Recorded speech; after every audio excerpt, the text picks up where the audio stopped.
হেতো আর চিনে না কার লগে কথা কয় উপায় আসেনি যদি কয় আমি তো মোহাম্মদ বেরিহানি এর লাগা পরিচয় দেয় না।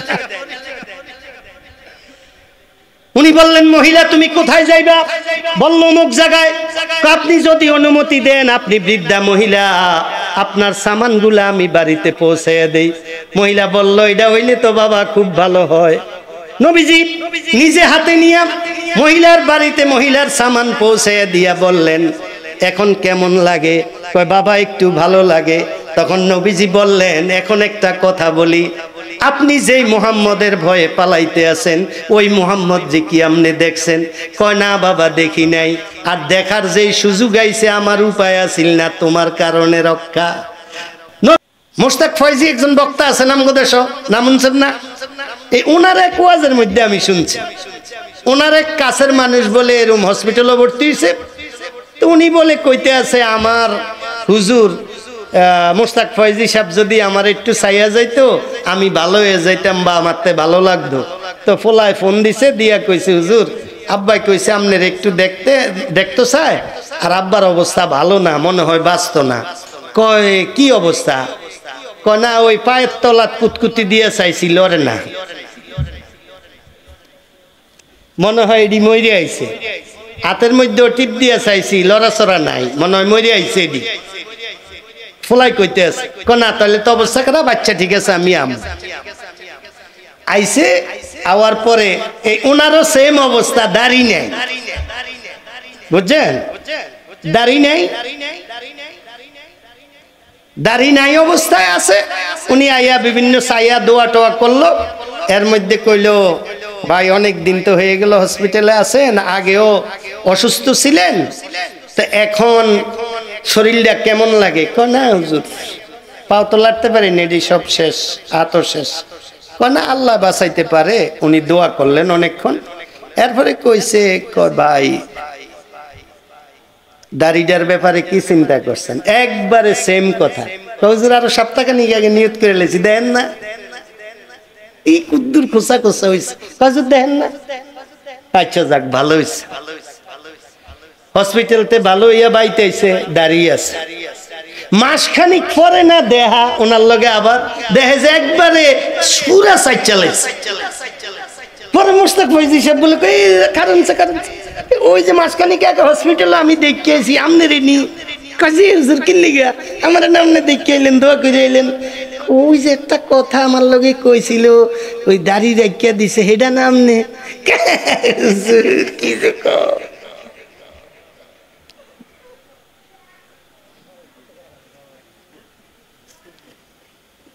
आना मन बाशम के रोजे जंगे बीनी पुश्ते मन आमनम बाशम के रोजे जंगे बीनी पुश्ते मन आमनम कंदर मिया ने खाको खूबीनी सरे। যারা ঈমানদার তারা যুদ্ধের ময়দানে যখন গর্দান কাঁদে এরপরেও যদি কাফেরে জিগায় আল্লাহ খুশি হইব না, আল্লাহ অসন্তুষ্ট হইব, এরকম একটা কাম করো বা কথা বলো তাইলে তোমারে ছেড়ে দিমু। ওই টাইমেও ঈমানদাররা আল্লাহর হুকুমের বাইরে নবীর তরিকার বাইরে কাজ করেন। আগে যত মানুষ মাহফিলে আসতো এই সিজনে যেই মাহফিল হবে দেখবেন আগে যেই মানুষগুলা মাহফিলে আসতো এই সিজনে তারা আসবে না। আমাদের দেশে কিছু মানুষ আছে সুবিধাভোগী মুসলমান, নিজের সুবিধা মতো হইলে ইসলাম নিয়ে আসি, নিজের সুবিধা মতো না হইলে এটার আমগো দরকার নাই। এই এলাকাতেই যত মানুষ আছে দেখবেন গত বছর যদি এখানে মাহফিল হইয়া থাকে গত বছর একদল আসে নাই, আবার এই বছর অন্য আরেক দল মাহফিলে আসে না। আগের দল আসে না কেন? আবার এইবারের দল আসে না কেন? দোনো দলে আসে না ইসলাম বিদ্বেষী হওয়ার কারণে, ইসলামের পক্ষে হওয়ার কারণে না, সুবিধা মতো হয় না।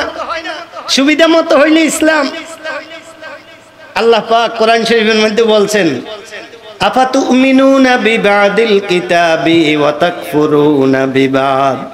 আমার বান্দা, আমার কিছু হুকুম তোমরা মানো আর কিছু হুকুম সম্পর্কে তোমরা কুফরি করো।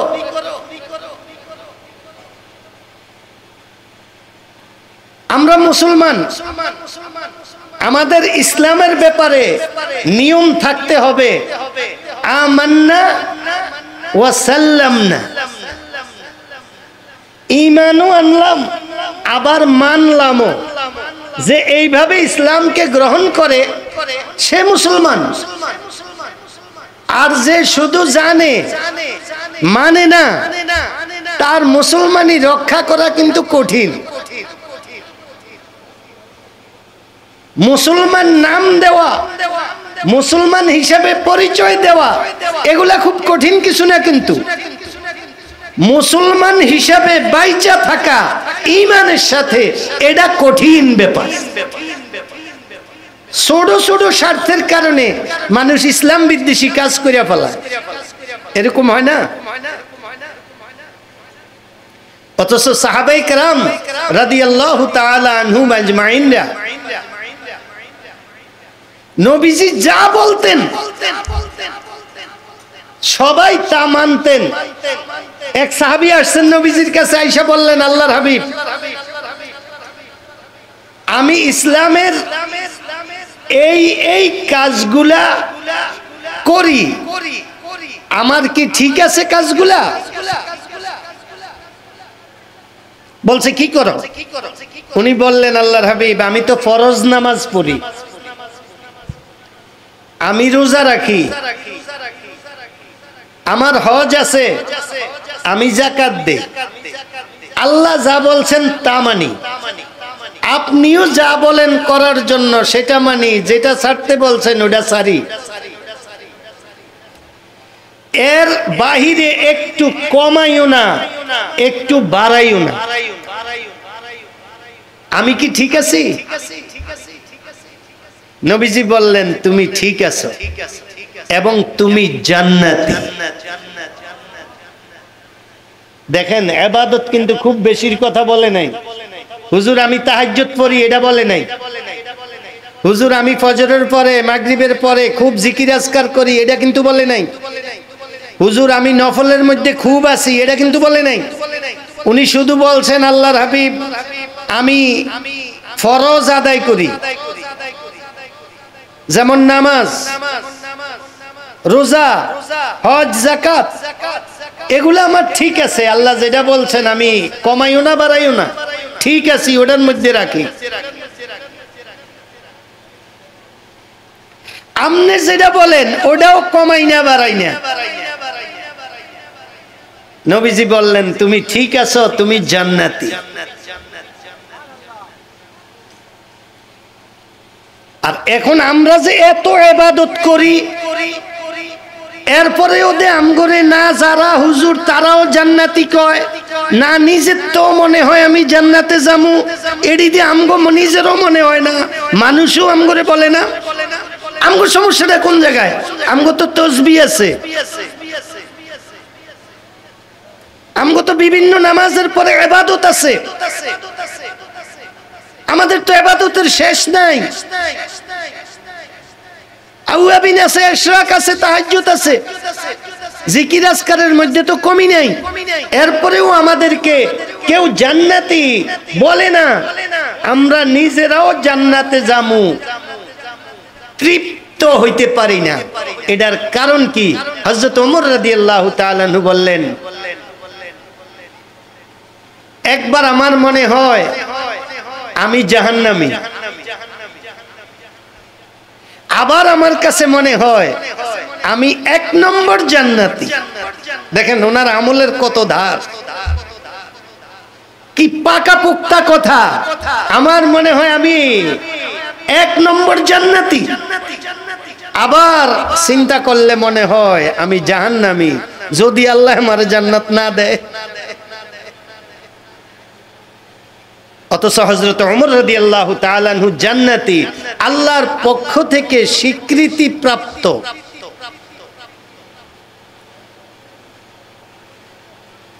আর আমরা এই যুগে যারা ভালো মানুষ তারা জান্নাত ও জাহান্নাম নিয়ে চিন্তিত, আর যারা সমাজের মধ্যে দেখবেন খারাপ লোক তারা কিন্তু নিজে ভালো এটা স্লোগান দিতে আছে। দেখছি আমগো মতো ভালো আর কেউ নাই, বহু মানুষের লগেই চলছি, আমি হিসাব করে দেখছি আমি ভালো, বলে না এরকম মানুষে?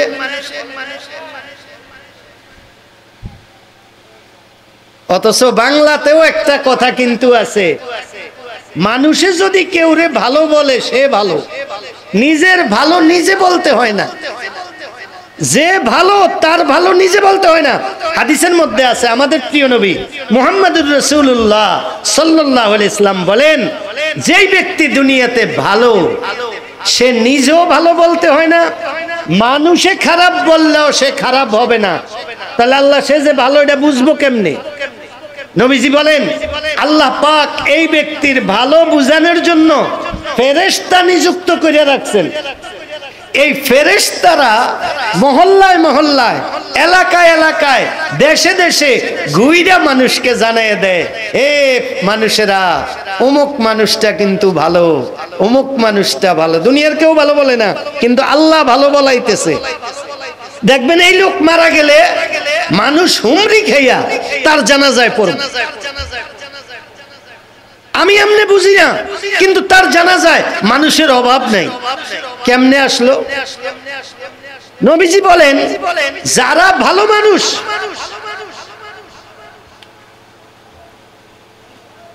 তাদের ভালোটা ফেরেশতারা প্রকাশ করে। দুনিয়ার কোন কারণে তাদের ইন্তেকালের পরে যদি মানুষ নাও আসতে পারে কোন কারণে, আল্লাহ পাক তার জানাজা ভরপুর করে দেয় আসমান থেকে ফেরেশতা নাজিল করে।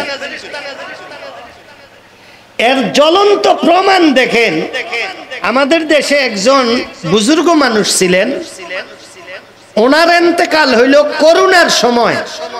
উনি বক্তাও ছিলেন প্রসিদ্ধ, জুবায়ের আহমদ আনসারী রহমতুল্লাহ আলাইহি। ওনার ইন্তেকাল হইল করোনার সময়, যেই সময় মসজিদ বন্ধ, মানুষ জানাজা যে বুদুরের কথা, মসজিদে ইমাম মুয়াজ্জিন খাদেম ছাড়া অন্য কোন লোক ঢুকা নিষেধ। এরই ভিত্তে থাইকা নামাজ টামাজ পড়তে হইব, মসজিদের দরজা বন্ধ, রাস্তা চলে না বাস। এমন সময় ইন্তেকাল হইল হযরত জুবায়ের আহমদ আনসারী রহমতুল্লাহ আলাইহি। ওনার জানাজা ভৈরব থেকে নিয়া, এদিক দিয়া ভৈরব থেকে ওনার মাদ্রাসা পর্যন্ত, ওদিক দিয়া প্রায় ব্রাহ্মণবাড়িয়া চৌরাস্তা থেকে মাঝে ওনার মাদ্রাসা পর্যন্ত, দোনো দিকে মানুষ আর মানুষ।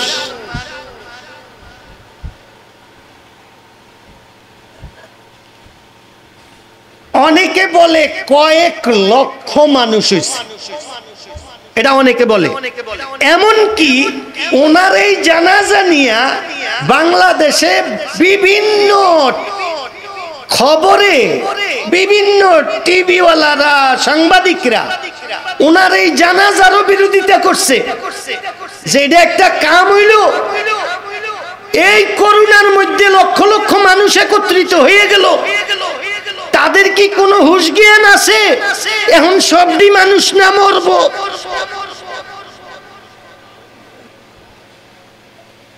জুবায়ের আহমদ আনসারী রহমতুল্লাহ আলাইহির জানাজায় যারা গেছে আমার পরিচিত সবাই এখনো বাচ্চা রয়েছে, করোনা কিন্তু মরে গেছে।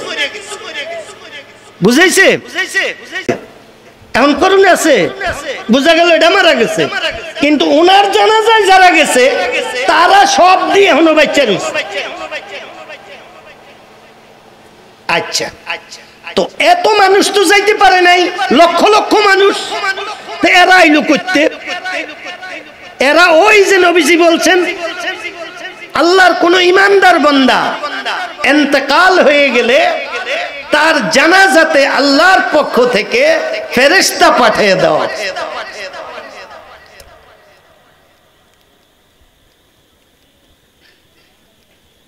তাইলে ভালো মন্দ জীবিত থাকতে বুঝা যাইব, জীবিত থাকতে কোনো কারণে যদি প্রকাশ নাও পায়, ইন্তেকালের পরে হইলেও দুশমনের মুখে দিয়েও আল্লাহ ভালো বলাইয়া ছাড়ব। জুবাইর আহমদ আনসারী সাহেবের ওই উনি জীবিত থাকতে বহু মানুষ কিন্তু খারাপ কইতো, জানেননি? বিভিন্ন লাইনের মাইনছে ওনারে বেশি একটা দেখতে পারতো না, কিন্তু ইন্তেকালের পরে হেরাও কইছে আরে লোকটা বড় ভালো মানুষ ছিল, আল্লাহর ওলি ছিল। হযরতে হাফিজ জি হুজুর রহমতুল্লাহ আলাইহি ওনার ইন্তেকাল হয়ে গেল যেই সময় টেলিভিশন অধিকাংশ গ্রামে নাই, মোবাইল তো নাই। আজকে মারা গেছে, ওনার খবর যদি কেউ দিতে হয় চিঠি দিতে হইব। একটা জেলাতে আরেকটা জেলায় চিঠি যাইয়া তার বাড়িতে খবর দিতে 3 দিন কমপক্ষে লাগবে। এরপরে খবর পাইয়া হে আইতে আবার 1 দিন লাগবো, কারণ আগে এত রাস্তাঘাটও ছিল না, এত গাড়ি ঘোড়াও ছিল না। কিন্তু এখনো ইতিহাস সাক্ষী ওই সময় এই কম মানুষের মধ্যে হযরত হাফিজ জি হুজুর রহমতুল্লাহ আলাইহির জানাজায় যত মানুষ হইছে ঢাকায়, আজও পর্যন্ত ঢাকায় এত বড় জানাজা আর কারো হয় না। তো মোবাইলের যুগ নাই, গাড়ি নেই, খবর দেওয়ার মতো কেউ নাই, এত মানুষ আইলো করতে।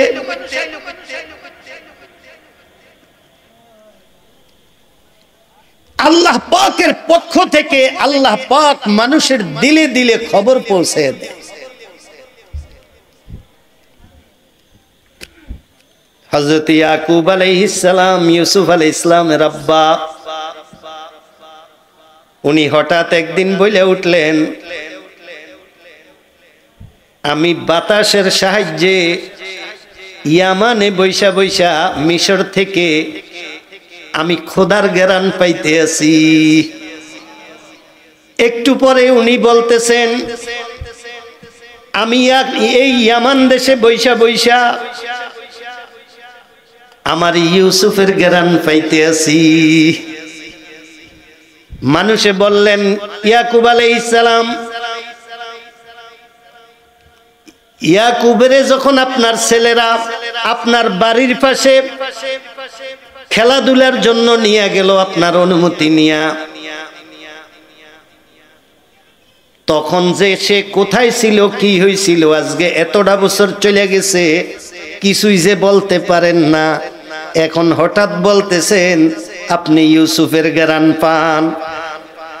তখন উনি বললেন, দেখো আল্লাহ পাক যদি কোনো কিছু আমাদেরকে জানান, তখন চতুর্থ আসমান সপ্তম আসমানে কি হয় সেটাও আমরা বলতে পারি। আর যখন আল্লাহর পক্ষ থেকে জানানো না হয়, তখন পায়ের নিচে কি আছে সেটাও বলতে পারি না। আমাদের অবস্থাটা সম্পূর্ণ আল্লাহর হাতে সফর্দ করা। এই যে সবর করা, বিপদে আপদে ধৈর্য ধারণ করা, এটাও কিন্তু আল্লাহর হাতে যারা নিজকে সফর্দ করে তাদের দ্বারাতে সম্ভব, যার কারো দ্বারাতে সম্ভব না। দেখেন না, কারো যদি সন্তান মারা যায়, বিশেষভাবে যদি সবচেয়ে উপযুক্ত ছেলেটা মারা যায়, সবচেয়ে সুন্দর সবচেয়ে উপযুক্ত ছেলেটা মরি যদি মারা যায়, সবচেয়ে মোহাব্বতের, আল্লাহ আপনি কি আর কেউ চোখে দেখছিলেন না, আমার এটা রেল হয়ে যাইতিব, আয় আয় আল্লাহ এটা আপনি কি করলেন, এরকম বলেনি? এটা কি সবর হইল?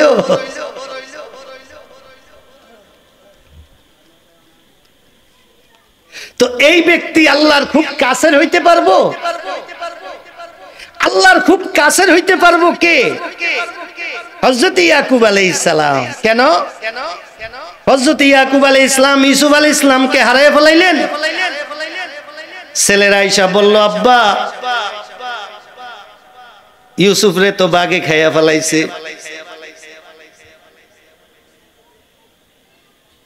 উনি বললেন তোমাদেরকে বললাম একটু সতর্ক থাকতা, এত অবহেলায় ছিলা কেন, তাকে বাঘে খাইয়া ফেলাইলো। যাক আমি সবর করতেছি, অসুবিধা নাই, আলহামদুলিল্লাহ। আমরা হইলে কি কইতাম, পুরা গেরাম না একখানো করে লইতাম। উনি গেরাম একখানো করছে।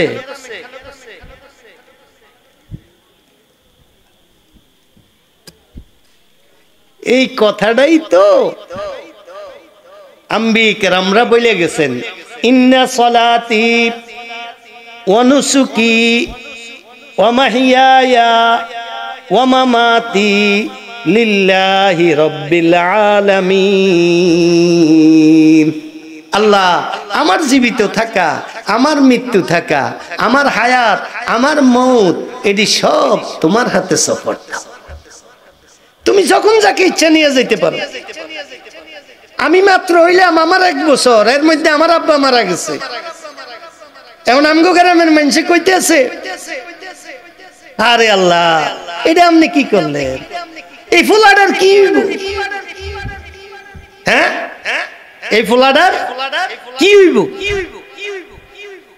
অথচ আমাদের প্রিয় নবী মুহাম্মদুর রাসূলুল্লাহ সাল্লাল্লাহু আলাইহি ওয়াসাল্লাম, উনি তো এখনো দুনিয়াতেও আসেন নাই, এর আগেও তো ওনার আব্বা দুনিয়া থেকে বিদায় নিছেন। একবারও তো ওনার আম্মার মুখে দিয়া বাইর হয় নাই, আল্লাহ এটা কেমন কাম করলেন, আমার গর্ভে একটা সন্তান আছে, এই সন্তানটা তো তার বাপের মুখটা দেখলো না। একবার ওই কথা বলেন। আমগো গ্রামের মানুষ যে কইলো আল্লাহ 1 বছরিয়া পোলাটা রাইখা বাপটারে লয়ে গেলেন, এরে দেখবো কি? আমাদের প্রিয় নবীর বাপ দুনিয়াতে আসার আগে যে লয়ে গেল, ওনারে দেখবো কে? যারে দুনিয়াতে দেখার মতো মানুষের শট পড়ে, আল্লাহ পাক বলেন আমি তাকে আমার রহমতের নজরের মধ্যে নিয়ে যাই।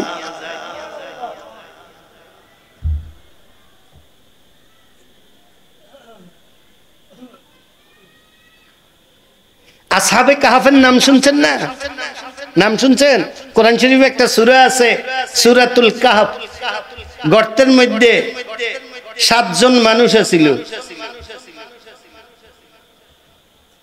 এই 7 জন মানুষ যে তাদের জালেম বাদশাহতে বিমুখ হইয়া গর্তের মধ্যে গেছে, তাদেরকে দেখার মতো কেউ ছিল?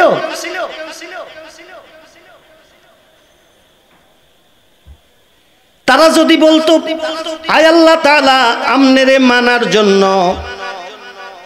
এই জালেম বাদশার দরবার থেকে ফিরে আসলাম, এখন আমাদের কাছে কিছু নাই, আমনে দেহি এখন আমগরে কেমনে কি করেন। আল্লাহর লগে একটা সাতাসিতি করলে করতে পারতো না? আমগো কিন্তু এরকম আছে, হঠাৎ না ভালো মানুষ ক্যান্সার, হের ফুজি হইল, এই 2-4-5 বছর ধরে মসজিদে যায়, বয়স হয়েছে 65-60 বছরে, নামাজ রোজার কাছে ধরে নাই, 5 বছর মসজিদে যায়, এর মধ্যে হয়েছে ক্যান্সার। যাইয়া না মসজিদের ইমাম রে গরম করে লা, ইমাম সাহেব দোয়া কইরে, আল্লাহর দিকে আইয়াও তো আল্লাহ রক্ষা করলো না। কি হয়েছে? ডাক্তারে কইলে আমার বলে ক্যান্সার। কোন তো আমার ক্যান্সার হইতে পারে, 5 বছরে 1 ওয়াক্ত নামাজ কাজা নাই। কোন 60 বছরের আযাব যদি তোরে শুরু করে, তোর তো ক্যান্সার 14 বার হন দরকার। আমি এক লোকের ক্যান্সারের রোগী দেখতে গেছি ইয়াতে, বোম্বাই টাটা হসপিটালে, উনি ভর্তি, আমার খুব কাছের মানুষ। তা আমি গেছি ওনারে দেখার জন্য। যাওয়ার পরে উনি আমারে কানতে কইতে আছে, হুজুর আমারে আল্লাহ এই রোগটা দেওয়ার কোনো দরকার আছিল? আমি এরকম কি করে লাইছি যে আল্লাহ আমার এই রোগটা দিতে হইব? ওনার কিন্তু তখনও দাড়ি নাই, বুঝছেননি? বয়স কিন্তু প্রায় 73, দাড়ি রাখে না। আমি কই দেখেন কি কইরা লাইছেন, এটা তো এই মুহূর্তে আমি আপনাদের দেখাইতে পারতাম না, বাকি করা হয়ে গেছে বহুত কিছু।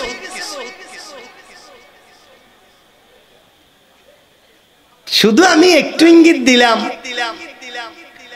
বাকি জীবনটা নবীজির তরিকার উপরে যেন চলতে পারেন, এই একটা নিয়ত করেন।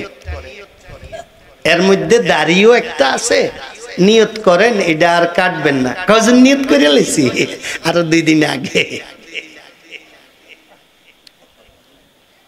দেখেন দাড়ি যে রাখলো কোন সময়, মৌত দেখা না মৌত না দেখা।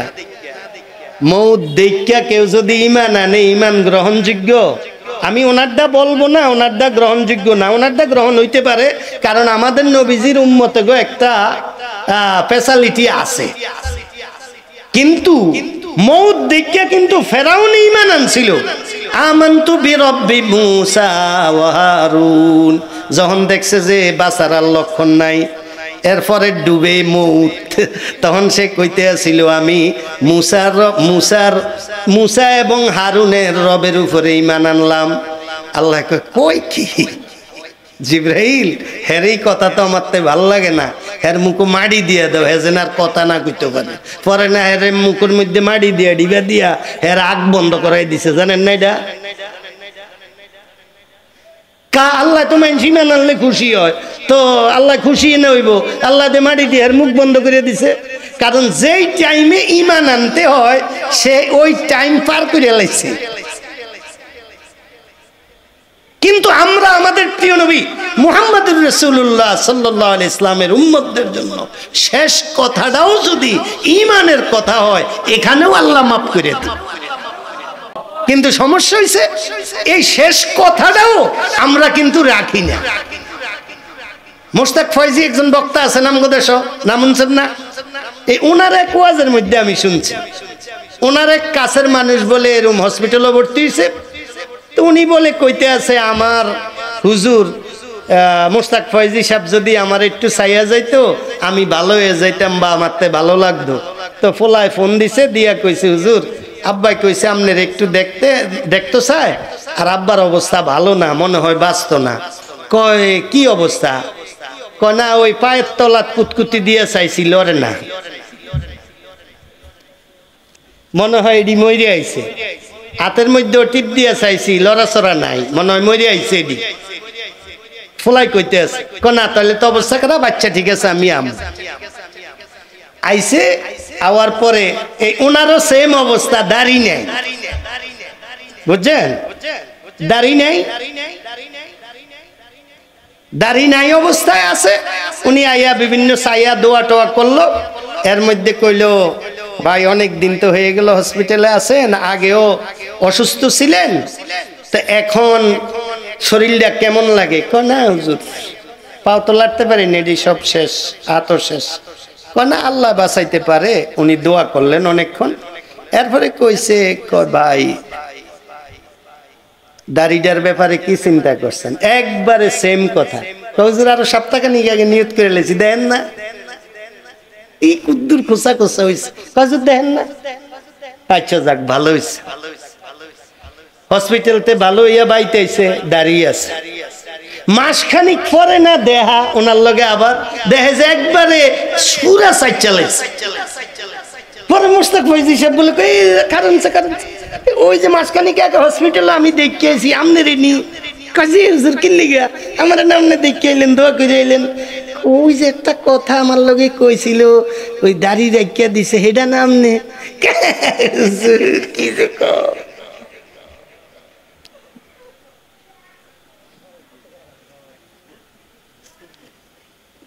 आना मन बाशम के रोजे जंगे बीनी पुश्ते मन, आमनम बाशम के रोजे जंगे बीनी पुश्ते मन, आमनम कंदर मिया ने खाको खूबीनी सरे।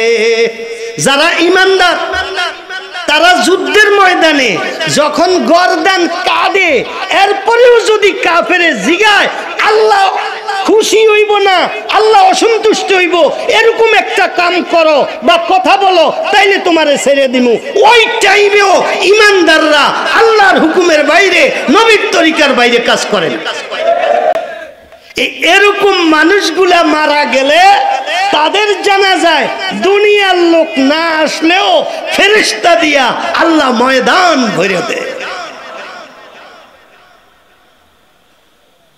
আর আমরা হইছি এত কিছু লাগে না, আমগো ঈমান শেষ করতে 500 টাকার একটা নোট হইলেই চলে।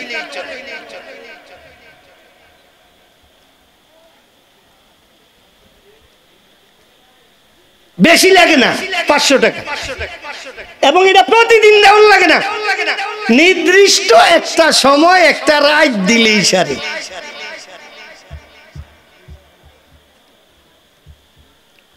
এরকম হয় না? আমগো দেশে যে 95% মুসলমানের দেশ, আমগো দেশে এই পর্যন্ত তো হাটহাজারী মাদ্রাসার মোহতামেম সাহেব প্রেসিডেন্ট আছিল, ঠিক না? ও থাক, এটা চিটাগাং দূরে। ঢাকা যাত্রাবাড়ি মাদ্রাসার মোহতামেম সাহেব এই দেশের প্রেসিডেন্ট আছিল। তাহলে মালিবাগ, সর্দিপাড়া, লালবাগ, কামরাঙ্গীরচর, ফরদিয়াবাদ, আজরাবাদ কোনটারে না? আয় হায়। আচ্ছা, প্রেসিডেন্ট না থাক, এই সব মাদ্রাসার অজ্ঞা শিক্ষক, অজ্ঞা এমপি আছিল। হ্যাঁ, 95% মুসলমানের দেশে অজ্ঞা এমপি আছিল না? ওই তো কারা মুসলমান? যে দাঁড়াইছে হে কি মুসলমান না?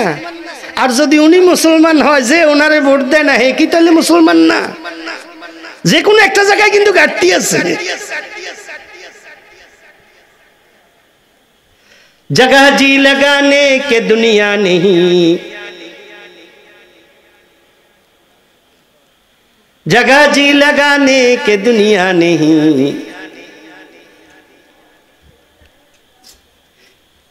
ये इबरत की जा है तमाशा नहीं। এটা তামাশার জায়গা না, না নসিহত হাসিল করার জায়গা।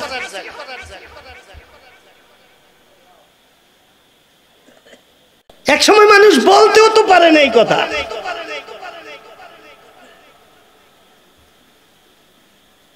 কেবল ইসলামের কথা আসলেই বিভিন্ন ধরনের কথা উঠে যায় মানুষের মধ্যে, ঠিক না? হুজুর এটা এরম নি, এটা হেরম নি, ওটা ওরম নি। আরে ভাই, শুধু এটা না, হুজুরগো তো কোনো কথাই আপনারা মানেন না।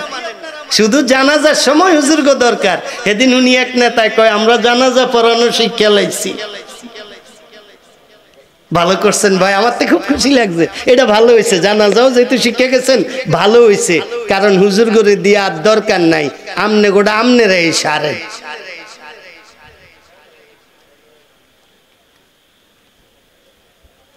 ২,৫০০-এর ২০ নন্দী একজনে নিজের গোটা নিজে স্বার্থ লইছিল। হের আব্বার জানাজা পড়াইতে লইছিল, আমি আছিলাম উপস্থিত। জানাজা পড়াইতে লইয়া আল্লাহু আকবার, দ্বিতীয় তাকবীর আল্লাহু আকবার দিয়ে হেনা রুকুত। তা কিন্তু শিক্ষিত মানুষ, হের বাপে কয়ে গেছে, আমার পোলার আমি শিক্ষিত বানাইছি, আমার পোলায় আমার জানাজা পড়াইব। আল্লাহ সারাইছে, হেরে দিয়া যে বাপের গোসল দেওয়ায় না, তাইলে জানি এই মুদ্দারি কাপড় কোনটা কোয়ানো থাকতো আল্লাহ জানে। হ্যাঁ, হাফ প্যান্ট বানাইয়া ধুয়ে দিত, যে মূল জিনিসটা গোড়া দিলেই মনে হয় চলে। কারণ আমাদের দেশের মানুষ তো এমনিই চলে। হাফ প্যান্ট পিন্ধা রাস্তার মধ্যে আড়ে মুসলমান না? হাফ প্যান্ট পিন্ধে হইয়া থাকে ঘর মুসলমান না? তো যাগো লেবাস এটা, হেরা বাপ এসে মরলে পোশাক কদ্দুর দেওয়ান লাগবো, এই ল্যাংদা হইয়া যে হই, হ্যাঁ কি শিক্ষিত না? হেজে এসেন কোন সচিব, হেজে এসেন কোন বড় বড় দায়িত্বে আছে, ডিসিএসপি বড় বড় শিক্ষিত। হেরে আমনে মনে করেন না সাধারণ, হের হইছে পোশাকের এই নমুনা। তো হেরে যদি আপনার আব্বার মৌতের কাপড় আমনে ফোস পরাইয়া দেন, হে একবারে 3 কোয়ার্টার নাইলে হাফ প্যান্ট পরাইয়া বাপের কবরস্থ করে দিন।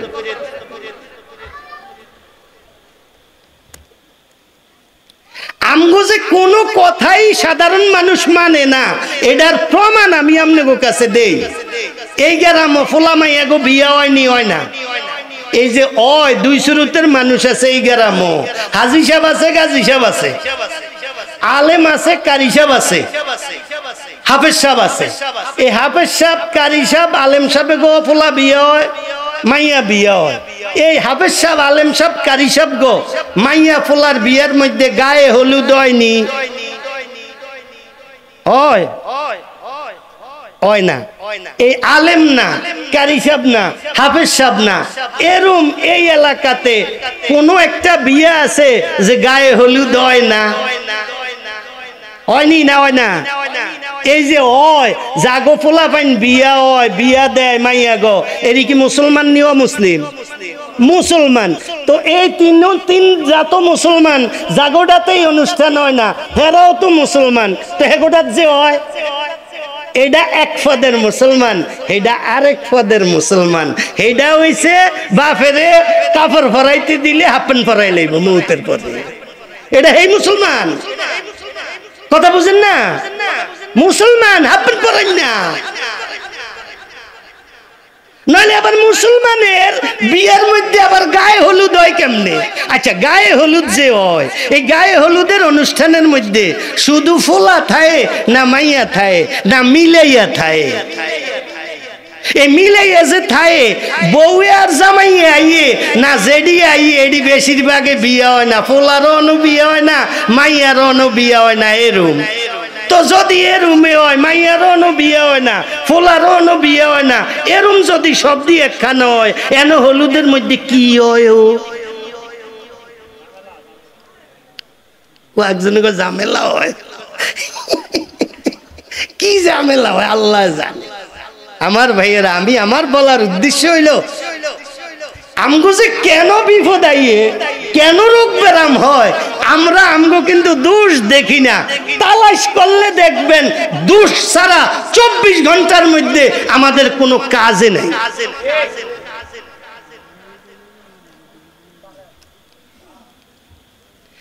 যেই ব্যক্তি দাড়ি রাখে না আর যেই ব্যক্তি রাখে দুজনে তো মুসলমান নাকি একজন হইল দাড়িওয়ালা মুসলমান আর একজন হইল দাড়ি সারা মুসলমান দাড়িওয়ালা মুসলমান আর দাড়ি সারা মুসলমান দুজন কি এক মুসলমান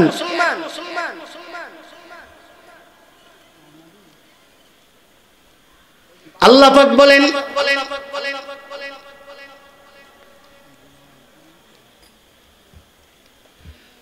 কুল আতিউল্লাহ ওয়া আতিউর রাসূল হে আমার হাবিব আপনি মানুষকে বলে দেন তারা যেন আল্লাহর হুকুম আহকাম মানে এবং আপনি যে নবী আপনার সুন্নতের উপরে অটল থাকে দাড়ি রাখা শুধু আমাদের প্রিয় নবী মুহাম্মাদুর রাসূলুল্লাহ সাল্লাল্লাহু আলাইহি ইসলামের সুন্নত না এটা 1,24,000 অথবা 2,24,000 পয়গম্বর একজনেও জীবনে দাড়ি চাচ্ছে বা দাড়ি কাটটা এক মুডের কম বানাইছে এরম একজন নবীও নাই এটা শুধু এটা না আমাদের প্রিয় নবী মুহাম্মাদুর রাসূলুল্লাহ সাল্লাল্লাহু আলাইহি ইসলামের লক্ষ লক্ষ সাহাবায়ে কেরামের মধ্যে একজন সাহাবীও নাই যিনারা নিজেরা এক মুষ্টির নিচে দাড়িকে কাইটা নিয়ে আসছেন শুধু এটা না যুগের শ্রেষ্ঠ ইমাম হযরত ইমাম আবু হানিফা হযরত ইমাম শাফি হযরত ইমাম আহমদ ইবনে হাম্বল হযরত ইমাম মালিক হযরত ইমাম মুহাম্মদ হযরত ইমাম আবু ইউসুফ রাহিমাহুমুল্লাহ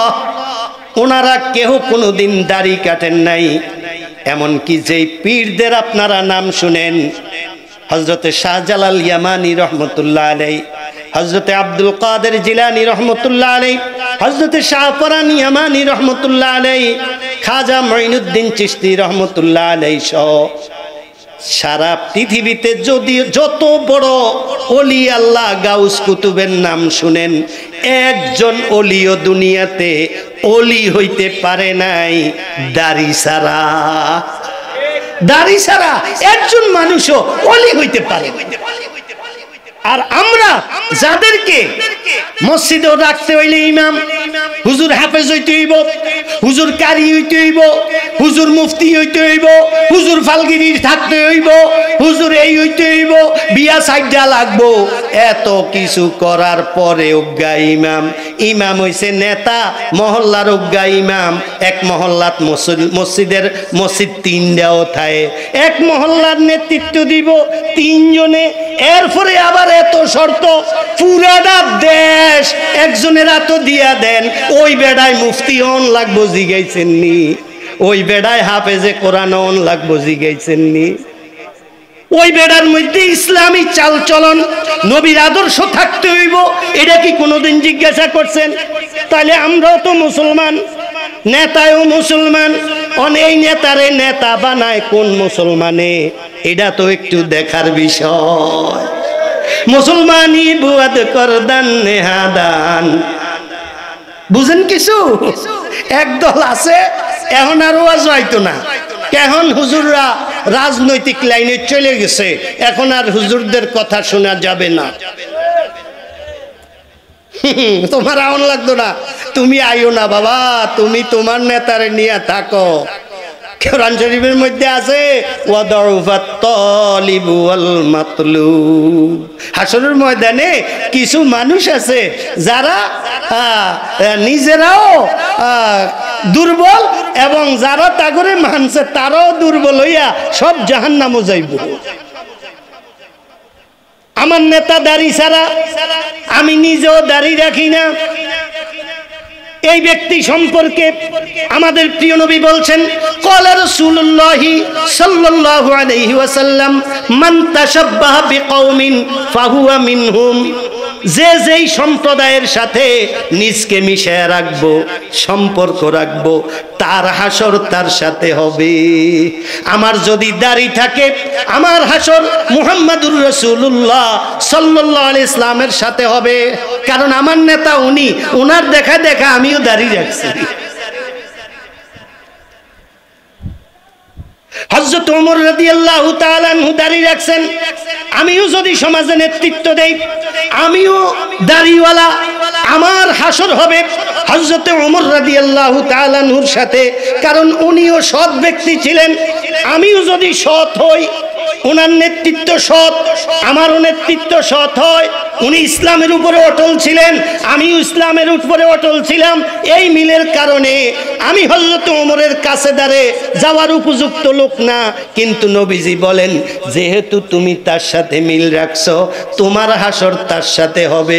যদি তার সাথে হয়, বলেন ওমর যেই জান্নাতে যাবে, আমি যাইতে পারবো কি পারবো না? নবীজি ইশারা ইঙ্গিতে, প্রকাশ্যে ইশারা ইঙ্গিতে সব কথা উম্মতকে জানাই দিয়ে গেছে। এরপরেও যদি উম্মত ভুল করে, বলে হুজুর আপনারা এতদিন আছিলেন কই? আমরা এতদিন জেনেই আছিলাম, আপনারা কই আছিলেন?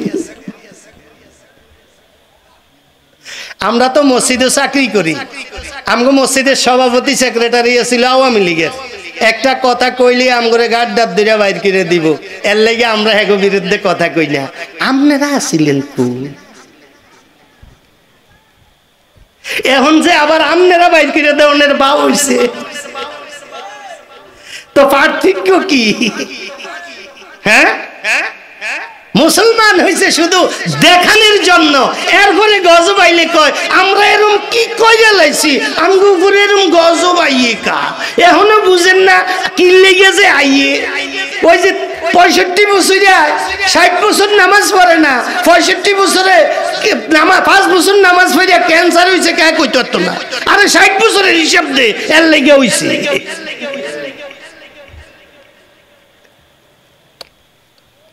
আর হাদিসের মধ্যে আছে রোগ ব্যারাম হওয়া ভালো। আমাদের নবীজি বলেন, কারো যদি ইন্তেকালের আগে রোগ ব্যারাম হয়, এটা আমি শুনি আমার উম্মতের, আমি খুশি হই। কি লিগা? রোগ ব্যারামের দ্বারাতে আল্লাহ মানুষের গুনাহ মাফ করে দেয়। তাহলে তুমি 5 বছর নামাজও আইয়ে তোমার যে রোগ দিয়ে আল্লাহ কবর নিতে আছে, এটা তোমার জন্য আল্লাহ ভালো ব্যবস্থায় না করলো, এটা কি আফসোসের কথা না খুশির কথা? না, এইটাও যেন সোয়াবও না লাগে, এটারও বাতিল করে দেয়। আরে হারে আল্লাহ এটা করলেন কি, আরে হারে এরম রোগে মানুষের দেয়নি আল্লাহ, আমি নামাজ দি করি, হু দেয় না।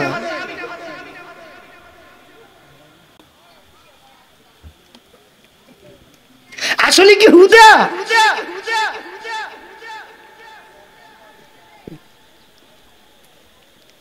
নবীজি বলেন, যখন আমার কোন উম্মত ইন্তেকালের আগে অসুস্থ হয় আমি শুনি আমার ভালো লাগে। কারণ অসুস্থ হইলে আল্লাহ পাক মানুষের গুনাহ মাফ করে দেয়। এই হাদিস যখন আমাদেরকে দেওবন্দে পড়ায়, আমার উস্তাদ বলছেন, একটা কোন মুসলমানকে যদি আল্লাহ শরীরে একটা গামাসি দেয়, একটা গামাসির কারণেও কমপক্ষে 25টা গুনাহ মাফ হইয়া যায়। তাহলে কত মানুষের চুলকানির ব্যারাম হয়ে যায়, কত মানুষের পায়েতে মাথা পর্যন্ত গামাসি হয়ে যায়। তাহলে যদি গামাসি এত গুনাহ মাফ হয়, যাগো ক্যান্সার হইছে এগো তো গুনাহই থাকতো না, যাগো হার্টের সমস্যা দেখা দিছে তাগরে তো আল্লাহ পবিত্র বানাইয়া দুনিয়া থেকে নিব। অসুস্থ হওয়ার জন্য গুনাহগার হওয়া লাগে না, অসুস্থ হওয়ার জন্য ইমানদারদেরকেও আল্লাহ পাক এই অসুস্থ দেয়। আমরা কিসের ইমানদার? হযরত আইয়ুব আলাইহিস সালামের নাম শুনছেন না? আইয়ুব আলাইহিস সালামের যে অসুস্থ হয়েছিল জানেননি? আইয়ুব আলাইহিস সালাম যে অসুস্থ হইল, আইয়ুব আলাইহিস সালাম অসুস্থ হয়ে আল্লাহরে কি কইছে? আল্লাহ কি গো, আমি যে নবী, আমারে আপনি পারেন না এই অসুস্থ দিতেন? আরে মানসি কি কইব, আমারে যদি অসুস্থ দেন কইব হে না বললে নবী, হে এত বড় রোগ, হু দেহে নবী না। আল্লাহ এটা কি করলেন, আমারে প্রশ্নের মুখে ফেলাই দিলেন।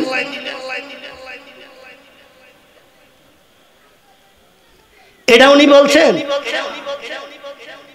উনি এটা তো বলেন নাই, উনি যে অসুস্থ এই ভাবও আল্লাহর কাছে প্রকাশ করেন না। উনি আল্লাহরে এমন বুঝে গেছেন, আগে যেমন আল্লাহরে ডাকতেন এখনো তেমন ডাকেন, বরং আরো বেশি, যেমন উনি খুব বেশি ভালো আছে। এটা করতে করতে করতে করতে ওনার শরীর পচা লাগিয়ে গেছে। ওনার স্ত্রী ওনারে বললেন, হে আমার স্ত্রী, হে আমার স্বামী, আপনি তো আল্লাহর পয়গম্বর, আল্লাহর কাছে একটু দোয়া করেন না, আল্লাহ যেন আপনার সুস্থতা দান করে। এতটা বছর হয়ে গেল আপনি অসুস্থ, এখনো একবারও শুনলাম না আল্লাহরে বলতে যে আল্লাহ আমারে সুস্থ করিয়া দেন। এই কথাটা আপনি বলেন না কেন? আপনারে তো গর্তে আমরা ফেলাই দিছি, অন্য নর্দমার থাকেন, শরীর কিরে ধরে গেছে, তো এখন বলেন। হযরত আইয়ুব আলাইহিস সালাম বললেন, আমার স্ত্রী, আল্লাহ পাক আমারে সুস্থ রাখছেন কত বছর, সম্মানের সাথে ছিলাম, আরাম ও আয়েশের সাথে ছিলাম কত বছর। স্ত্রী সময় বললেন এত বছর। উনি বললেন, আমার স্ত্রী, আমি অসুস্থ হইলাম মাত্র কয় বছর, আমি অপেক্ষায় আছি আমার সুস্থ আরাম আয়েশে যত বছর ছিলাম, অসুস্থতার সময়টাও যখন এতটুক হইয়া যাবে তখন আমি আল্লাহরে বলমু, আল্লাহ এখন যদি আমারে একটু সুস্থ করতেন। চিন্তা করেন,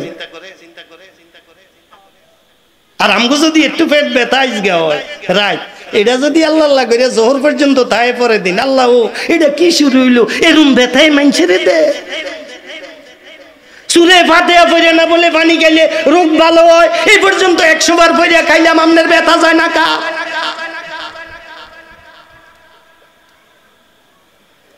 আগে তো হইছে ওষুধের দোষ ধরতো, তখন আল্লাহরও দোষ ধরে।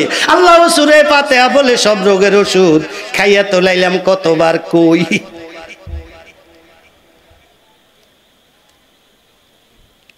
আল্লাহ কি এডি দেয় বন্দারে? কোনো কারণে দেয় না, এমনি দেয়, কোনো কারণে দেয়।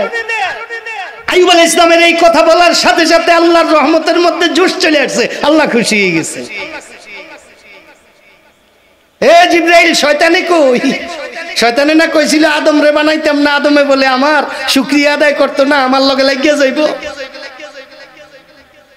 শয়তান রে ডাইকা আমার পয়গম্বর আইয়ুব রে দেখায় দাও, কত কষ্ট দেওয়ার পরেও সে কষ্টের কথা আমাকে বলে না, সে আমার শুকরিয়াই আদায় করিয়া যাইতেছি। জিবরাইল, যাও আমার আইয়ুবকে জানিয়ে দাও আমি আমার আইয়ুবের কথায় আইয়ুবের উপরে খুশি হয়ে গেছি, আইয়ুবরে সুস্থতা দান করলাম। যাও। কিতাবের মধ্যে আছে আইয়ুব আলাইহিস সালাম আগে যতটুকু সুস্থ ছিলেন এর চেয়ে কয়েক গুণ বেশি জোয়ান তাগড়া আইয়ুব আলাইহিস সালাম রে আল্লাহ বানায় দিয়েছেন। আগে যতটুকু সম্পদের মালিক ছিলেন এর চেয়ে কয়েক গুণ বেশি বানায় দিয়েছেন। কেন দিছে? লা ইন শাকারতুম লা আযীদান্নাকুম ওয়া লা ইন কাফারতুম ইন্না আযাবি লাশাদীদ। শুকরিয়া আদায় করতে। ওয়া ইযা সাবাতহুম মুসিবাতুন ক্বালু ইন্না লিল্লাহি ওয়া ইন্না ইলাইহি রাজিউন। আল্লাহ পাক বলেন তোমাদের যদি কোনো মুসিবত আসে মুসিবতটা তো আমিই দিছি, তোমরা একটু সবর করো এবং বলো ইন্না লিল্লাহি ওয়া ইন্না ইলাইহি রাজিউন। আয় আল্লাহ আমি আমনের কাছেই আসমু, যেই বিপদ দিছেন আমনে যদি আমার দিয়া থাকেন আমার ভালোর জন্যই নিশ্চয়ই দিছেন, আমার কোনো আল্লাহ অভিযোগ নাই। এটাই না কথা। এই কথা আমরা কমু করতে জাগতে, এই কথা এটি তো নিজেরা শিখিও না, যাদের কাছ থেকে শিখমু হেগো কাছেও তো যাওয়ার পথ বন্ধ হয়ে যাইতে আছে, কারণ যেমনে জানা যাও নিজেরা পড়ান শিখতে আছে।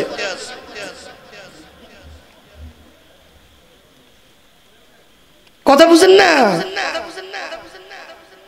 রুকু দিয়া লাই সময় দিলে হ্যাঁ দুই সেজদার কামও লাগাই লাইব, কারণ আরো তো দুই তাকবীর আছে। পোশাক পরাইতে দিলে কাম তো হেডা কইরা লাইব। আবার মা মারা গেলে যে মার পোশাক কি এটা তো হের জানা নাই, হ্যানি হেনও 3 কোয়ার্টার কইরা লাই।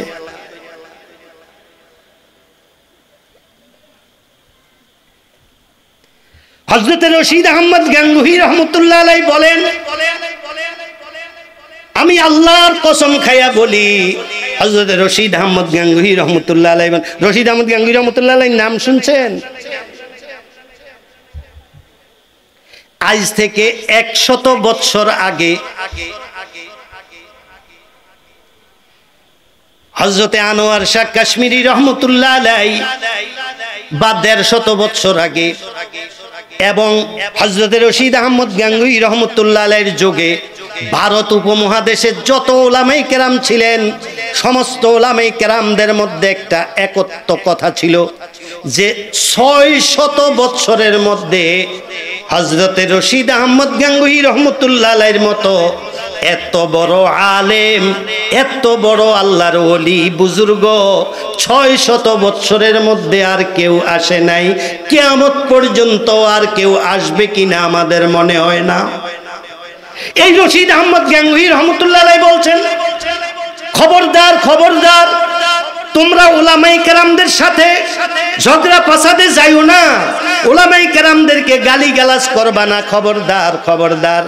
আমি তোমাদেরকে জানাইয়া দেই, কারণ হইল যারা উলামায়ে কেরামদের বিরুদ্ধে কথা বলে তাদেরকে যখন কবরে রাখা হয়, কেবলামুখী করাইয়া যখন শোয়ানো হয়, মাটি দিয়া যখন ফিরত আসে ফেরেশতারা আইসা তার গরদানটা মাথার থেকে এইভাবে সিরা পূব দিকে ফিরে থুইয়া দেয়। উনি বললেন, খোদার কসম খাইয়া বলি, যারা আলেমদের বিরুদ্ধে ছিল এরকম লোকদের কবর খোদো, খুইদ্দা যদি তোমরা এরকম না দেখো তাইলে তোমরা আমারে বলো। উনি এত নিশ্চিত দিয়া কেন বলতে পারেন? ওনার জীবনে উনি কোনোদিন ভুল কথা বলেন নাই। দেখেন, উলাইকা আবাই ফাজিনি বিমিসলিহিম, উলাইকা আবাই ফাজিনি বিমিসলিহিম ইজা জামাআতনা ইয়া জারিরুল মাজামিউ। কেমনে? উনি কোন সাধারণ মানুষকে মুরিদ করাইতেন, উনি আলেমদেরকে মুরিদ করাইতেন। আলেম হইয়া আবার আমার মতো ছোটখাটো আলেম করাইতেন। অনেক বড় বড় আলেম যারা যোগ শ্রেষ্ঠ ওনাদেরকে উনি মুরিদ করাইতেন। এরকম আলেম মুরিদের মধ্যে এক আলেম আইসা একদিন ওনাকে একটা মাসআলা জিজ্ঞাসা করলো। উনি তখন একবারে মরজে মউতের মধ্যে আছে, অসুস্থ একবারে বেশি, উনি অন্ধ হয়ে গেছেন। সব সময় কানতেন আল্লাহর কাছে, কানতে কানতে অন্ধ হয়ে গেছে, উনি চোখে দেখেন না। একজন হুজুর আলেম আসলেন, ওনার মুরিদ আইসা বললেন, হুজুর এই মাসআলাটার উত্তর কি হবে? উনি উত্তর দিলেন, কয় হুজুর এটা কোন কিতাবও আছে? কয় অমুক কিতাবও একটু দেখেন। রশিদ আহমদ গাঙ্গুহি রহমতুল্লাহ আলাইহি কিন্তু অন্ধ। ওই আলেম চলে গেলেন, ওই কিতাব তালাশ কইরা উনি আর এটার উত্তরটা পান নাই। তো কয়েকদিন পরে আবার কিতাবটা হাতে লইয়া রশিদ আহমদ গাঙ্গুহি রহমতুল্লাহ আলাইহির দরবারে আসছে। আইসা বললেন, হুজুর আমনে যে বলছিলেন অমুক মাসআলাটা এবং এটা অমুক কিতাবে আছে, হুজুর আমি অমুক কিতাবে তালাশ করছি, পাই না। উনি বললেন, ইন্না লিল্লাহি ওয়া ইন্না ইলাইহি রাজিউন। বড় আশ্চর্য কথা, পাও না? তোমার কাছে কিতাবটা আছে? হুজুর আমি নিয়ে আসছি।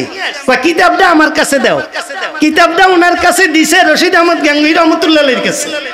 উনি কিন্তু চোখে দেখেন না, উনি এই কিতাবটারে এইভাবে ধইরা কিছু পৃষ্ঠা এমনি নিজে নিজে উড়াইতেছে উড়াইতেছে উড়াইতেছে। হঠাৎ এক জায়গায় আইয়া কয়, মাওলানা এই যে এই পৃষ্ঠাটা একটু ভালো করে পড়েন তো, দেখেন সে এদিকে পাননি। উনি চোখে দেখেনি, দেখে না, দেখে না। উনি এটা বললেন, দেখেন তো। উনি তালাশ করে দেখে যে আছে, আলহামদুলিল্লাহ।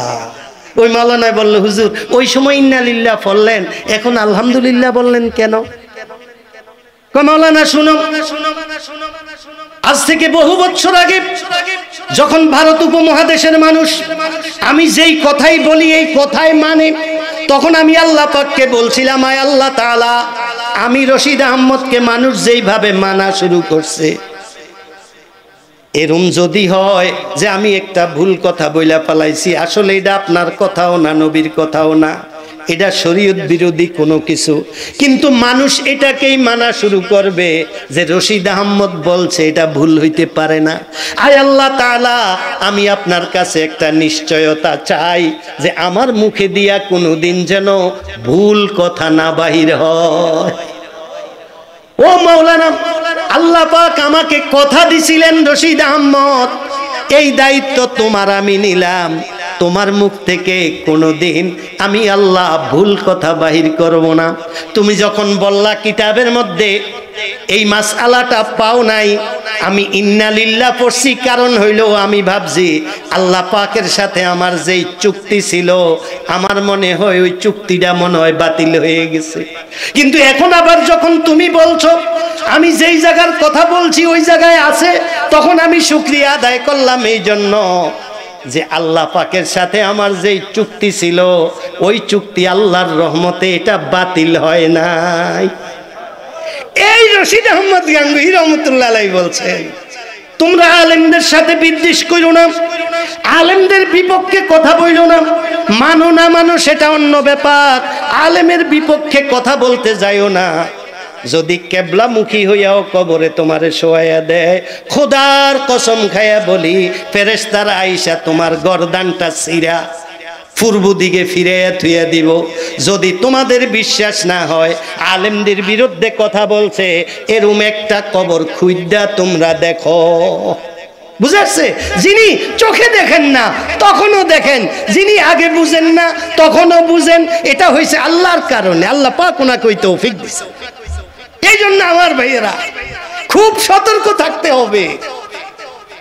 দুদিন কা है ये दौलत खाना, दो दिन का है ये माल खजाना, हुकूमत पाकर भूल न जाना, हुक्म खुदा पर चल रे बंदे, हुक्म खुदा पर चल, ला इलाहा इल्लल्लाह, ला इलाहा इल्लल्लाह।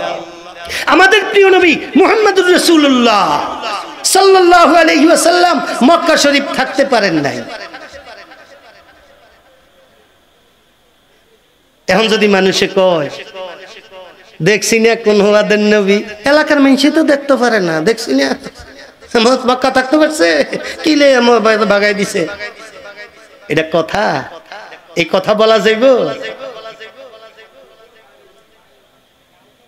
পরবর্তীটা তো আর দেখে নাই, পরবর্তীটা কি?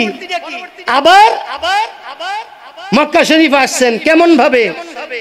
কাফেররা মক্কা ছেড়ে ভাগতে আছে, মুহাম্মদের ডর পাইতে আছে, উপায় নাই। জানেন না ইতিহাস?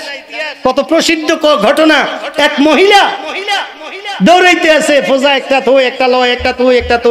মহিলা মোহাম্মদ সাল্লাল্লাহু আলাইহি ওয়াসাল্লাম আমাদের নবীজি সামনে এসে পড়ছে, এ বেটি কই যাও, কি করো এরকম দৌড়াদৌড়ি কা?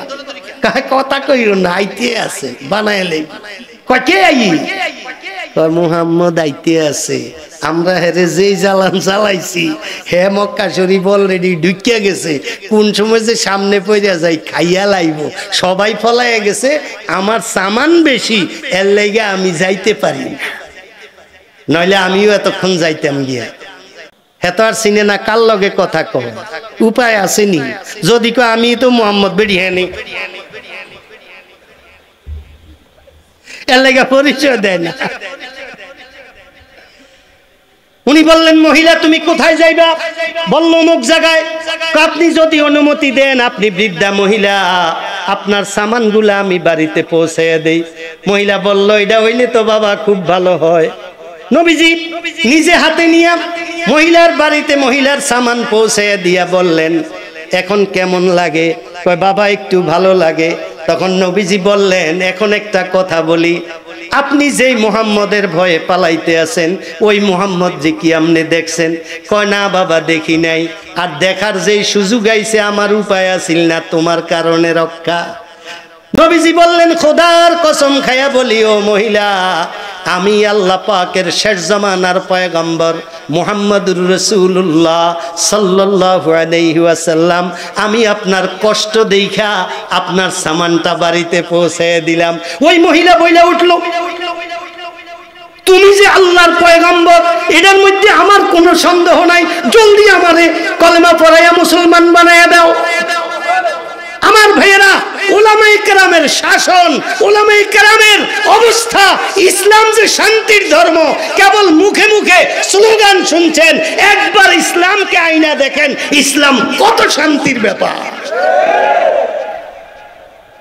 মহিলার সামান বিনা পরিশ্রমিকে আপনার বাড়িতে চলে যায়। ইসলামী শাসন কাকে বলে? হযরত রাতের বেলা এক এক দিন এক এক মহল্লায় ঘুরে, মনে যেন ওয়ার্ড মেম্বার। ওয়ার্ড মেম্বাররা না মহল্লায় মহল্লায় ঘুরার কথা, ঠিক না? উনি মনে হয় যেন ওয়ার্ড মেম্বার, এক এক দিন এক এক মহল্লায় যায়। একদিন রাত 2টা বাজে যায় দে, এক বেডি বাচ্চা করে ঘুম পাড়াইতে আছে আর কয় খানা হইতে আছে ঘুমাও। উনি তো ব্রেনি মানুষ ছিলেন, তো এটা কি মা বাপ কি এরম হয়নি? মা বাপে আরো কয় এই জায়গা থাক, খানা কিন্তু হয়ে যেতে আছে, এখন কিন্তু ঘুমাবি না, খাইয়া ঘুমাইস। হেতে কয় ঘুমাইয়া যা, খানা হইতে আছে, আর অর্থ মিশা কথা কয়।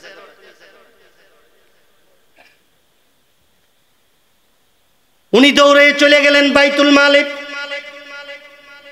যাইয়া সেখানে নিযুক্ত করা গোলামকে বলল এখান থেকে কিছু আটা লও, তরকারি লও, খেজুর লও, বিভিন্ন পদ মিলাইয়া একটা বস্তার মধ্যে ভইরা গোলামে বানছে। গোলামে কয় হুজুর উঠে দেন, কোথায় যাবেন? উনি বললেন গোলাম তোমার মাথায় দেওয়ার জন্য রাত্র 2টা বাজে তোমার এখানে আসি নেই, এই বোঝা আমার মাথায় উঠে দাও, আমি এক জায়গায় যাইতেছি, আমি সেখানে নিয়ে যাব নিজে। গোলাম উঠে দিল।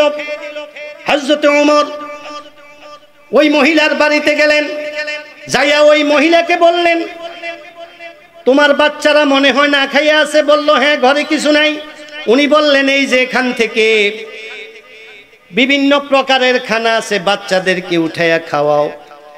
আগামী দিন তোমাদের দেশের প্রেসিডেন্টের কাছে যাইও, যাইলে তোমাদের সচ্ছলতা আসার আগ পর্যন্ত যতদিন তোমরা অসহায় থাকবা অত দিনের একটা রিলিফের কার্ড নিয়ে আইসো।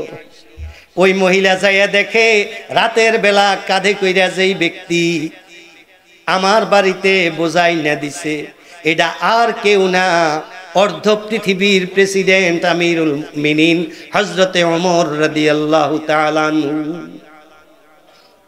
2 दिन का है ये दौलत खाना, 2 दिन का है ये माल खजाना, हुकूमत पाकर भूल न जाना, हुक्मे खुदा पर चल रे बंदे, हुक्मे खुदा पर चल। हमको देश आईन करे ना, दुर्नीति बंद, চাঁদাবাজি বন্ধ, কোথায়ও ঘুষ খাওয়া চলবে না, নিষেধ। এডি আছে নাই? একটা সেক্টরও আছে যেখানে এডি কোনোটা মানে দুর্নীতির জায়গায় দুর্নীতি বহাল তবিয়তে, চাঁদাবাজির জায়গায় চাঁদাবাজি বহাল তবিয়তে, ঘুষের জায়গায় বহাল তবিয়তে, বরং কোন কোন জায়গায় বলে একটু বাইরে গেছে। তখন না হেরা নাই, এখন না এরা, তো আগে নইলে হেরা খাইছে, এখন খায় কে? কথার কথা বুঝাইছে তো। এমনে পরিবর্তন হয়, খাওয়া খাই যে পরিবর্তন হয় না, এই খাওয়া খাই পরিবর্তন হয় না কেন জানেন দি? এটা জানবেন, এই খাওয়া খাইটা পরিবর্তন হয় না কেন? হযরত ওমর রাদিয়াল্লাহু তাআলা আনহু দেশ চালাইতেন আল্লাহর ভয়ের মধ্যে থাইকা, মাথার মধ্যে কইরা খানা পৌঁছাইলেন যে আমি কাল হাসরের ময়দানে এই মহিলা যদি আমার বিরুদ্ধে অভিযোগ দেয় আমি আল্লাহর কাছে কি জবাব দিব? দুদিন কা है दौलत खाना हुकूमत पाकर भूल न जाना। 2 দিনের এই দৌলত খানা হুকুমত পাইয়া ভুলে গেলে চলবো? হযরত ওমর ভুলেন নাই, আর আমাদের নেতারা কোনোদিন শিখেও না, ভুলবো আবার করতে। কাজে যতদিন কেবল এই নেতার পরে এই নেতা, এই নেতার পরে এই নেতা, এই নেতা বদলাইবেন, অতদিন দেশের ন্যূনতম পরিবর্তন হবে না। পরিবর্তন হওয়ার জন্য আল্লাহওয়ালা লোকদেরকে জায়গা মতো বসাইতে হবে। তারপরে হযরত ওমরের যুগের ইনসাফ, হযরত ওমরের যুগের সততা পাওয়ার জন্য এরকম লোক ওই জায়গায় পাঠাইতে হবে। পাঠাইয়ে দিয়েছেন সুর, বইয়া রয়েছেন এইবার চাঁদাবাজি বন্ধ। তো হুজুর বন্ধ যে হয় না, বন্ধ হইব কেমনে? আপনি যারে পাঠাইছেন অমুক ভাইয়ের চরিত্র ফুলের মতো পবিত্র, নবীর কথায়, রসুলের কথায়, আল্লাহর কথায়, হ্যাঁ দেখতে শুনতে উপরেতে নিচ পর্যন্ত ইসলামের একটা ফসমের কিছু আছে। হ্যাঁ, তো যার মধ্যে দেহায় হুনায় আইডি কার্ড না চাইলে হে মুসলমান নাকি এইটাই বোঝা যায় না। হ্যারে যদি নেতা বানাইয়া মুসলমানদের দায়িত্ব দিয়ে দেন, হ্যাঁ চুরি ঠেকায় কে?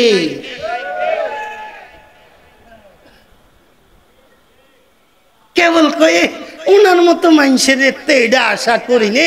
উনি লাগছেন কোন মাদ্রাসার একবারে সাইকেল হাদিস, একবারে একটা ভালো মানুষে ফাড়াইয়া একবারে বিরক্ত হয়ে গেছে নহন। আরে উনি এটা করে একটা মানুষ ফাড়াইতেন যদি। আমি আপনাদেরকে বলি, কেউ কেউ ফাড়াইছে, আওয়ামী লীগ সরকার তাদের পিছে লাগ গিয়েছিল তাদের একটা দুর্নীতি বাহির করার জন্য। আল্লাহর রহমতে একটা দুর্নীতি বাহির করতে পারে নাই। মুফতি আমিন ইসাব রহমতুল্লাহ আলাইহি এমপি ছিলেন, 5 বছর ওনার এলাকার লোকেরা ওনারে সংসদে পাঠাইছে।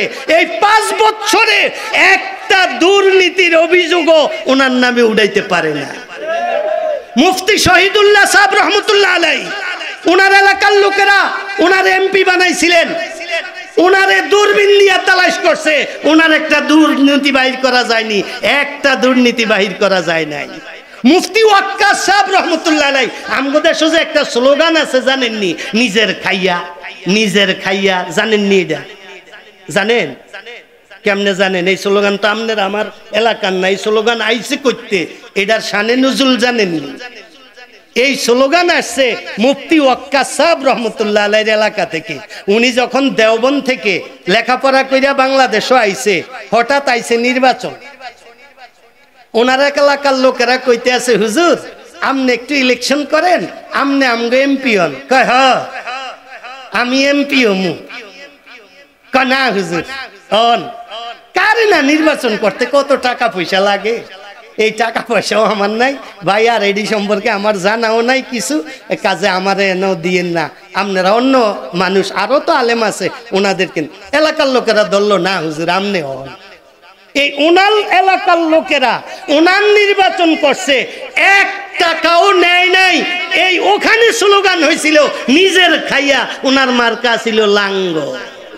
নিজের খাইয়া লাঙ্গল। বাংলাদেশের ধর্ম প্রতিমন্ত্রী উনি হয়েছিলেন। সব সরকার, বিএনপির আমলে, আওয়ামী লীগের আমলে, দুনো সরকারের আমলে ওনার দুর্নীতি তালাশ করা হয়েছে। যিনি কয়েকবার এমপি, একবার মন্ত্রী, একটা দুর্নীতির অভিযোগও ওনার নামে উঠাইতে পারে নাই। আর আমরা হিয়ালের কাছে মুরগি থুইয়া কই, এই হিয়াল খাইস না কইলা।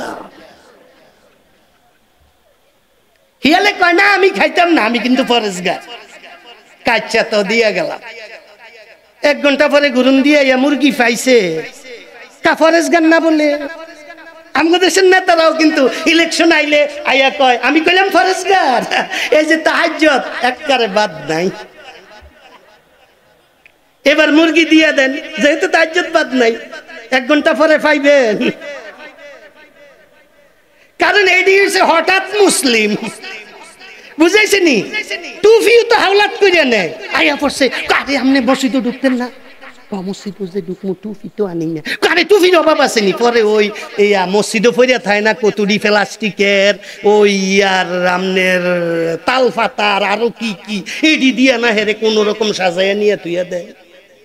হঠাৎ মুসলিম, আমনে কোন নেতা মুসলমান কমে কয় কি আসলেই মুসলমান, কিন্তু এখন হঠাৎ মুসলিম। নির্বাচনের সময় ফেসব হইয়া মসজিদে ঢুকে, এরপরে পাশ করিয়া গেলে বাকি 4 বছর 11 মাস 29 দিন আর খবর নাই।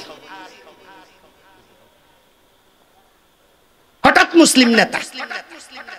আমাদের নেতা বানাইতে হইব যারা জন্ম থেকে এবং বালেগ হওয়ার পর থেকে মৃত্যু পর্যন্ত যাদের মুসলিমের স্বীকৃতি আছে, যাদের ইসলামের দলিল আছে, সর্বক্ষেত্রে কোন জায়গায় কি ইসলাম এটা তার জানা আছে। আমি নিজে এক এমপির কাছে বসা ছিলাম, হঠাৎ বলতে আছে এমপি সাহেব আপনারা বলে কালকে এই আইন করে আইছেন, আপনি তো হেই ইয়ার মন্ত্রণালয়ের সংসদীয় কমিটির সভাপতি। আরে হ বেডা, কোন বৈঠক কোথায় আইন করুক, সে কোন সমস্যা আছে করুক, মানে আইন আইনের জগৎ করবোই না। আবার হে সভাপতিও হেও জানে না কি আইন হইতে আছে, এও জানে না কি আইন হইতে আছে। আমাকে দেখেন না দুধক আছে, দেখেন না দুধক কারে কয়, দুধ বেশি খাইছে হে, তাহলে এত দুধু কি এর? কারণ যেটার লেগে দুধক সেটা তো আর পাই না। আমার মনে হয় এরা দুধ বেশি গায়, এর লেগে করে দুধক কয়।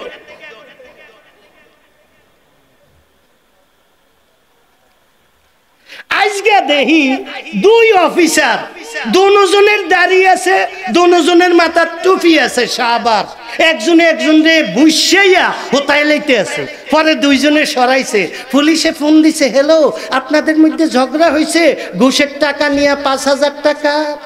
সাভারে আশুলিয়া পৌরসভা না সাভার পৌরসভা, আজকে কার ওই ট্যাক্স আদায় করছে 5000, হেরে না জানায় নিয়ে খাইয়া লাইছে। পরে এই যাইয়া হেডারে ধরছে, একজন কিলে হোতায় লাইছে। সাংবাদিকে জিগাইছে, সাংবাদিকরে কোনো উত্তর দেয় না। পুলিশে জিগাইছে, না স্যার একটু কথাই না হয়েছে, কোনো মারামারি, অথচ মারামারি কিন্তু দেখা যাইতে আছে, বুঝছেননি? কারণ দিনের বুঝ না থাকলে এক বেড়ায়